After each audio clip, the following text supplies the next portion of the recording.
Salut mes petits gangsters, comment ça va aujourd'hui? Ça fait plaisir de vous retrouver pour une journée bien rouge. Ça fait plaisir, ça faisait longtemps là qu'on n'avait pas eu un petit retracement. Moi ça me fait plaisir, j'espère que ça va continuer. Mais bon, vous connaissez la musique, ça monte, ça baisse, ça monte, ça baisse, ça baisse. On n'en a rien à faire. Comment faire? Stratégie parfaite pour être millionnaire. Pour ceux qui me connaissent, pour ceux qui sont abonnés à la chaîne Les Gangsters, vous savez déjà ce que je vais vous dire. Mais on va en parler un peu plus. Je ne vais pas vous laisser comme ça. Pour les nouveaux, je le dis direct, je vous spoil, il n'y a pas de stratégie magique pour être millionnaire. Voilà. Et surtout, il va falloir faire très attention à tous les influenceurs, tous les youtubeurs qui vous disent fais ci, fais ça pour être millionnaire. Surtout les nouveaux qui viennent d'arriver parce que là, on est en train de reprendre des couleurs sur le marché parce qu'en mois, en semaine, c'est juste incroyable. Les nouveaux, faites très attention. Je sais qu'il y en a, vous avez besoin de tomber dans les pièges pour vous en rendre compte, mais je vous préviens. Et les anciens, c'est pareil. Pas vos mauvaises habitudes. Là, on ressort les vieux dossiers, les vieilles stratégies. Il va falloir qu'on se remette un peu dans le train, là. Il va falloir arrêter de dormir parce que ça commence à revenir. En tout cas, nous, on va regarder ce qui se passe un peu sur les marchés, en actualité, sur quelques tokens, et on va revenir sur, en fait, ces stratégies qui peut-être peuvent nous permettre de faire des fois 100, des fois 1000. J'en sais rien. Ça reste très risqué, mais vous allez voir ça. Non, pas plus de temps, on est parti.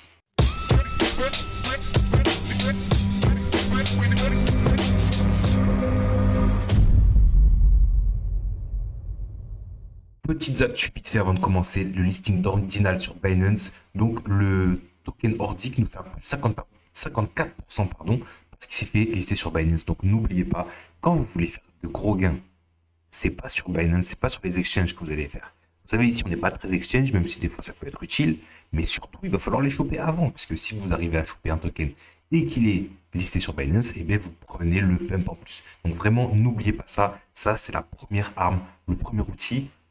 Optimiser ses gains, ça vous le savez. Arriver avant les autres, en fait. C'est tout. Arriver quand c'est les bains de sang. Là, on en sort, bien sûr, mais restez concentré sur ce qui va arriver parce que la majorité des tokens qui vont être en haut du bear market, ils sont pas encore là. Il va y en avoir des chiers des projets bien, des projets éclatés surtout, il va y en avoir. Et d'ailleurs, dans la narrative de l'IA, il va y en avoir plein. Comment l'IA optimise le trading crypto? Vous voyez, on commence déjà à voir des petits articles éclatés comme ça. Donc, bien sûr, tout le monde va vouloir utiliser l'IA pour optimiser son trading. Bien sûr, pour ceux qui connaissent la théorie des jeux, le marché, c'est un jeu à somme nulle. Donc, ce que vous gagnez, quelqu'un l'a perdu. Ce que vous perdez, quelqu'un va le gagner. Exactement. Donc, si tout le monde utilise l'IA, ça va juste rien changer, en fait. Et est-ce que ceux qui utiliseront l'IA seront plus performants? Franchement, ça me semble impossible. Maintenant, j'en sais rien. On ne connaît pas les avancées. Mais ne serait-ce que par la structure même du marché, voilà, faites très attention. Ceux qui vous vendent ça, ils veulent juste de l'attention parce que l'IA, ça va vraiment être un narratif clé. Et voilà, intéressez-vous-y quand même. Mais faites très attention. Les ETF Bitcoin vont-ils tuer le BTC? Arthur Hayes, cofondateur de BitMEX, pense que oui. Écoutez, je suis plus ou moins d'accord avec lui. Lui, il dit que l'impact potentiel des ETF sur le marché, ce serait que l'arrivée de ces ETF, ils seront détenus en grande partie par les institutions. C'est BlackRock qui détiendra les cryptos, les bitcoins surtout, de ceux qui vont vendre. Donc, est-ce que c'est vraiment l'utilité, le but premier du BTC? Je ne crois pas. Est-ce que ça va menacer la décentralisation? Sûrement. Est-ce que c'est quand même mort? Non, je pense que Satoshi Nakamoto, j'allais dire ce gars, mais s'il faut, c'est une fille. Et moi, si vous voulez mon avis, c'est plusieurs personnes. Je pense qu'ils ont pensé à ça. Bien sûr, tout le monde peut en avoir. Donc, on va voir comment ça évolue dans le monde. Mais voilà, pour moi, c'est pas une bonne nouvelle. À court terme, c'est bien, ça nous fait tout ça. Mais à long terme, n'oubliez pas qu'on est en pleine bataille. On est en pleine bataille pour le contrôle de notre valeur. Et voilà, on le voit avec les monnaies de banque centrale. Faites très attention. Voilà, la bataille s'est jouée beaucoup. Si vous êtes là, c'est que vous êtes dans les guerriers, vous êtes dans les chevaliers, vous êtes chaud, vous êtes sur le dracard. Je dis chevalier, non, vous êtes des vikings, vous êtes des gangsters, vous êtes des vikings ici, c'est comme ça. Le dracard d'ailleurs, le dracard, là. Vous vous souvenez quand on avait mal au bras de ramer pendant des mois? Ouais, le vent qui commence à souffler, ça commence à aller très vite, ça fait très très plaisir. En tout cas, on va suivre ça avec intérêt. La troisième plus grosse banque d'Allemagne d'ailleurs, une grosse institution, lance un service de garde de crypto-monnaie. Voilà, tout le monde commence à retourner sa veste. C'est ce qu'on avait prévu. Voilà, restez attentifs, bien sûr, ça reste des banques. Vous pouvez choisir de détenir vos propres actifs dans le monde de la crypto. Autant en profiter. Maintenant, voilà, moi, je suis pas conseiller financier ou en gestion de finances. Vous faites ce que vous voulez. La SEC a du mal à recruter des spécialistes en crypto-monnaie à cause d'une règle étonnante. Mais je veux dire, on s'en fiche de la règle, hein. Ce qui nous intéresse ici, c'est que la SEC veut recruter des spécialistes de crypto-monnaie. Il serait temps, en fait, hein, vu qu'ils bossent sur ces dossiers depuis je sais pas combien d'années, vous allez dire qu'en fait, ouais, ils n'avaient pas de spécialiste. Bah, en fait, on avait déjà remarqué. Ouais, on avait déjà remarqué. Mais voilà, dire ça comme ça, je trouve que c'est assez un aveu de faiblesse. Mais bon, écoutez, tant mieux, hein, si tout le monde retourne sa veste, ça va être le moment de faire des gros profits. Et voilà, j'ai titré la vidéo stratégie pour être millionnaire. Et je commence la vidéo en vous disant qu'il n'y a pas de stratégie pour être millionnaire. Peut-être. Moi, je pense qu'il y en a. Sauf que on ne pourra pas vous les dire. Il va falloir les trouver vous tout seul. Et en plus de ça, il y aura plein d'obstacles. Il y aura des projets, des rug pulls, des scams. Vous avez oublié, vous, je crois, hein. Parce que là, pendant le bear market, il y a eu des scams, mais c'était tranquille. Là, on va avoir une pelletée de projets qui lancent sur du vide, qui sont très bons en marketing. Et voilà, vous allez tous vous faire avoir. Bien sûr, j'espère que non, mes gangsters, parce que vous avez pris des notes pendant le bear market sur vos expériences. Vous êtes chaud. Donc, premier outil pour faire des gains, optimiser ses gains. Je rappelle que c'est ce qu'on disait, en fait, moi je me suis rappelé, c'est ce qu'on disait, voilà, quand c'était pas autant la merde que au fond du market, c'était faire le plus de gains, c'est pas détenir des cryptos qui va le faire. En fait, on pourra faire des fois 10, des fois 100, mais surtout, ça va être trouver les moyens de générer de l'actif avec les cryptos, puisque justement, c'est l'avantage des cryptos, c'est qu'on peut faire des rendements, on peut faire des pommes de fou, rentrer en privé, sur des ventes privées, des ventes publiques. En tant qu'investisseur au détail, c'est excellent. Donc, premier narratif, les airdrops. Ça, c'est trois narratifs qui étaient avant. Il va falloir y réfléchir pour savoir ce qui va se passer après. Même si je pense que ces narratifs sont pas morts d'ailleurs. Le airdrop de Layer 0, il y a des rumeurs comme quoi il arriverait bientôt. On l'a beaucoup fermé avec celui de ZK Sync. On va voir ce que ça donne. On espère que ça va être à 4 chiffres. On espère que ça va être à 4 chiffres. Donc, on va vraiment suivre ça avec intérêt. Deuxième narratif qu'on a oublié, les ICO et les launchpads. Là, je vous ai pris un petit exemple, par exemple Star Atlas. Sur le launchpad de Radium, du DEX principal de Solana, hein, Solana qui revient, Radium, peut-être qu'on peut s'en rappeler maintenant.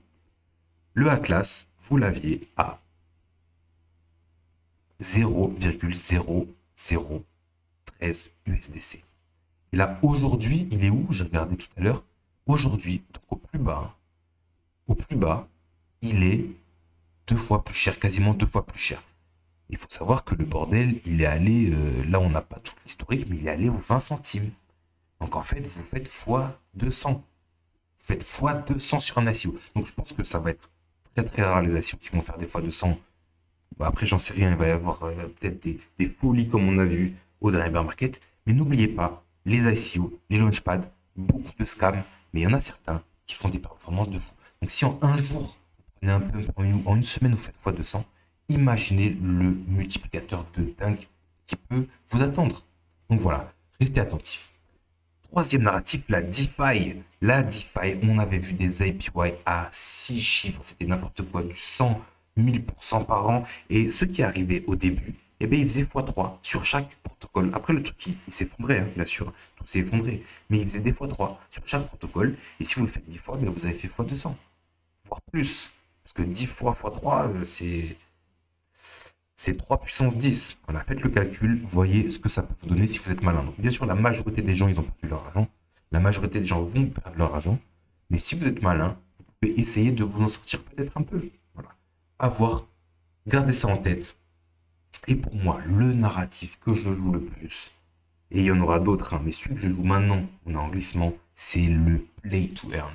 Le play to earn, ça a été une dinguerie. Ceux qui sont rentrés dans les premiers play to earn, ils se sont fait des gonades en or massif. Et en vrai, les jeux, ils étaient éclatés au sol. Regardez-moi, j'ai retrouvé une petite partie de Axie Infinity qui était le meilleur, hein. Plusieurs milliards de market cap.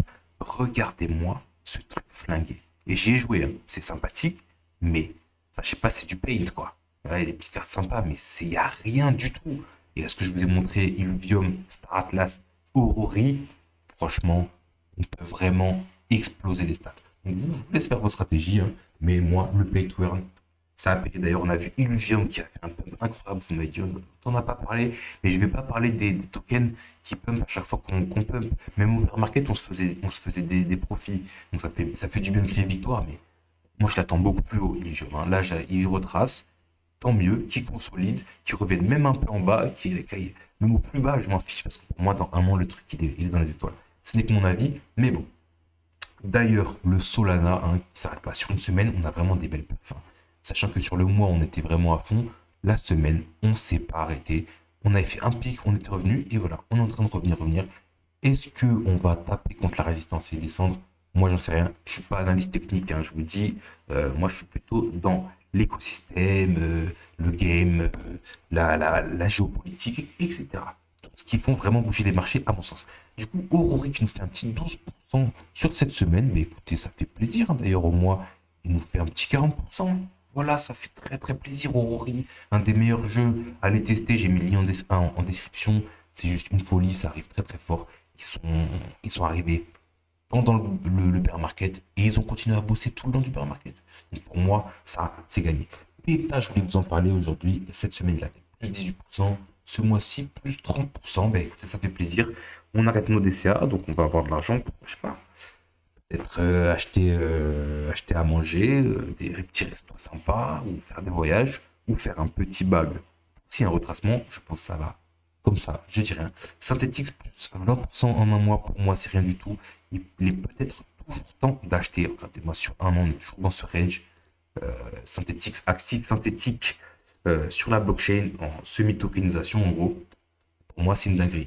Casper qui en une semaine nous fait un petit 15%. Voilà, ça fait plaisir. Casper qui se réveille un peu, montée très saine. Là, on a passé la barre des 400 millions de market cap. Et voilà, sur un mois, on s'est mis bien. Voilà. Ça fait très plaisir. Ça fait très très plaisir. Donc moi, Casper, vous savez, je l'attends beaucoup plus haut, hein. Pour moi, c'est rien du tout là. En un an, on est allé au 57. On peut très bien dépasser ça. Pour les fans d'analyse technique, regardez-moi ça. Là, on le voit pas parce que c'est monté à 1 $ le truc, hein. Mais on a un W juste incroyable là.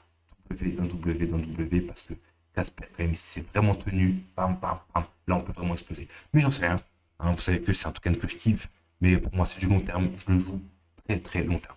En tout cas, c'est tout pour moi pour aujourd'hui. Je vous dis à la prochaine. On se retrouve. N'oubliez pas, allez toucher de l'herbe. Prenez soin de vous et des vôtres.